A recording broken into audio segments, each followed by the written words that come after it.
So I'm going to cover the 5 things that you need to do to be able to study for 3 hours straight. And at the end, I'll explain why you shouldn't do that. Or why maybe it's not a good idea. Okay, number 1 is nutrition.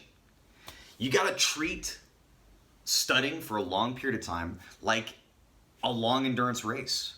Imagine like a half marathon. You wouldn't just go on coffee and an empty stomach and then run a half marathon. No! You'd be eating the right things. You'd be eating lower glycemic index foods. Something that's going to stabilize your blood sugar for a longer period of time so that you can last for however long you're going to study. 2, 3, 4 hours. So for me, I think one of the smartest things is good healthy fats. Think about seeds and nuts. That's a really good way to start. Think of slower digesting carbohydrates like oatmeal. Just stay away from any kind of sugar or cereals. Honestly, those things are going to make you crash. Especially if you're getting hungry while you're studying, you're going to stop studying and you're going to go eat.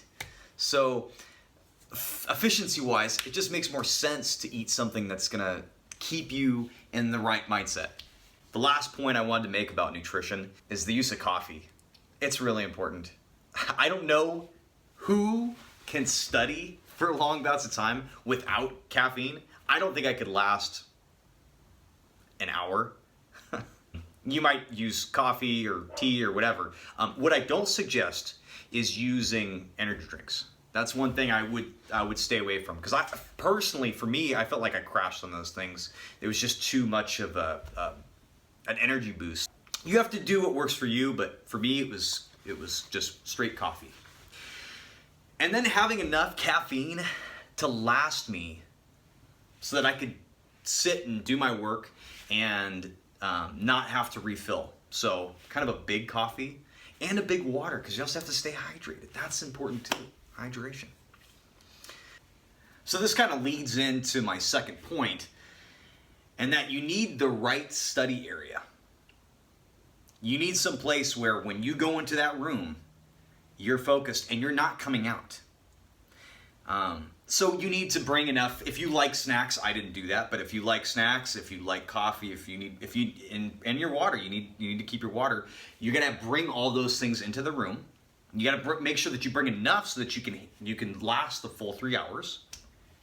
You want to set up your room so that you cannot leave until you're done.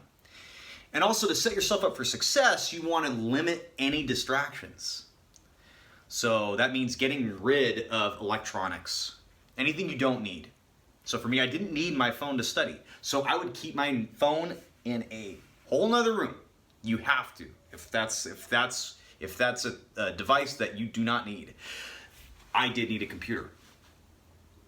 So the way I got around that is I disabled all the applications. And I really think that's an important thing, is if you're going to use an electronic device, you need to get rid of any distracting applications. Facebook, Instagram, all that. You don't want something that's easy to click on. And obviously disabling all notifications. All right, point number 3 is that you have to time yourself. And you also have to think about like a realistic goal. Like what are you going to do? How long are you going to study for? I would say more than an hour. That's a great goal, to study for more than an hour straight. Now, a lot of you might think, oh, I can do 2 or 3 hours.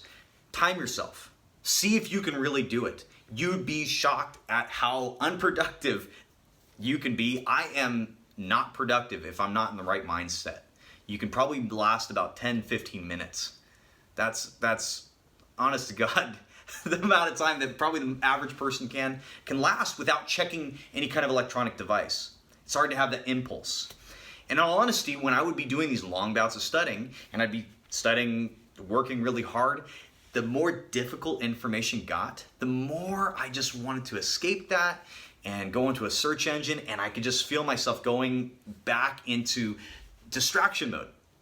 And you have to verbally tell yourself, I would do this. I would verbally tell myself, no, get back to work. What are you doing? You have to keep telling yourself, like, why? Your goal is to become a great doctor. Get off this. You have to keep telling yourself, and it'll happen multiple times. So yeah, I'm studying for 3 hours, but occasionally I would start getting on Google and search for whatever I wanted to search. You have to keep telling yourself, no, come back. Okay? That's the fine line, because you have to have the internet sometimes for your studies, to search whatever you're learning, or see another resource to understand a topic. So there's a fine line. You need to have the internet, but you need to know how to use it appropriately. And using a timer is really helpful, because then you know how much time you actually are being productive. You'll be shocked at how little your productivity is. It's incredible. When I actually started timing myself, I was surprised. But then what's nice is if you really time yourself, sometimes you go over, which is such a great feeling. Your goal was to only do 2 hours, and you start going over, and you get to 2.5. And that's how I hit 3 hours. Sometimes it wasn't purposeful. I wasn't trying. My goal was to really just get 2 hours or 2.5 hours. And I was just in the mode, and okay, I'll just do like 5 more minutes. I'm just gonna finish this topic. And then I'm just gonna start the next topic, and then I'll stop when it starts getting hard. But you just keep going. Sometimes you get in those grooves. So that's the cool thing. Sometimes you just get in a groove and you just keep working, and it's a nice situation. So that's number 3, time yourself. Really important. Number 4 is choosing the right time of day for you. I know a lot of people say you need to get up at 4 a.m., 3 a.m., these crazy times of the day. I do not agree with that. You pick the time that works best for you. For me, this is totally the opposite. I love studying at night. That's my favorite time. I don't know why. I'm my most productive at night because the house is quiet, people are chilling. The other people that live in my house, they're not making as much noise, or they start going to bed. My favorite time to study was when everybody was asleep, because it's quiet. I can't be super noisy. There's nothing else to do except for go to bed. So I love studying at night. You got to find the time that works best for you. But for me, I love studying at night. I'd start at like 6 p.m. That was my favorite.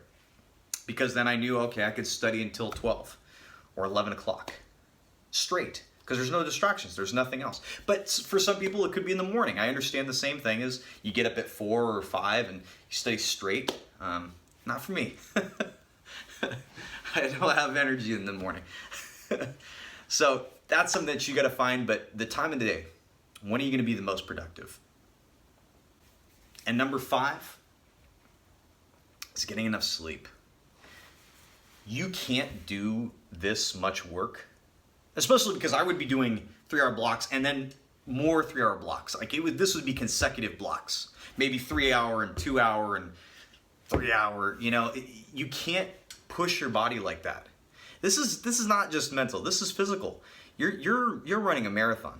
That's how you got to treat this. So you got to treat your body like you're running a marathon. And if you're running a marathon, you have to sleep. You have to sleep 8 hours because your brain needs time to recover from all that stress.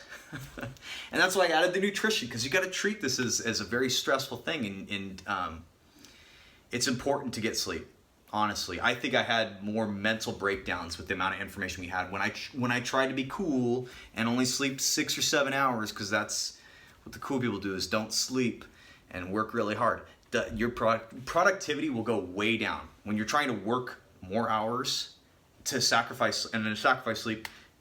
Totally bad plan, especially in the long term, because this is a long. You can do that maybe 1 or 2 days, but because we have so much information, you have to work so hard. You have to get sleep. 8 hours. Okay, that's number 5. Here's the downside of studying for 3 hours straight. Your body will break down.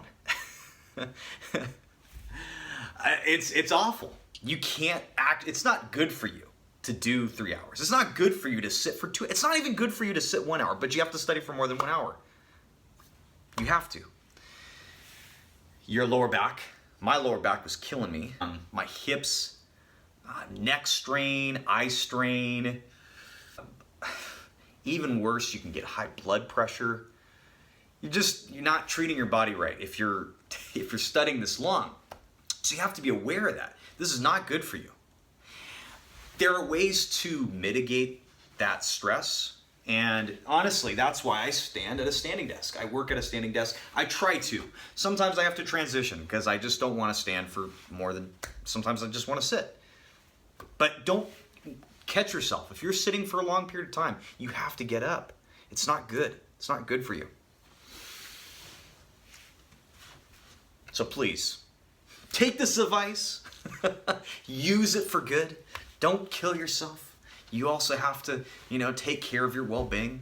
You need to, maybe meditate a little bit and go for walks. That's the best thing, You got to take care of yourself because medical school is a marathon and you have to treat your body right. So I really hope this was helpful. I believe in you. Go kick some booty.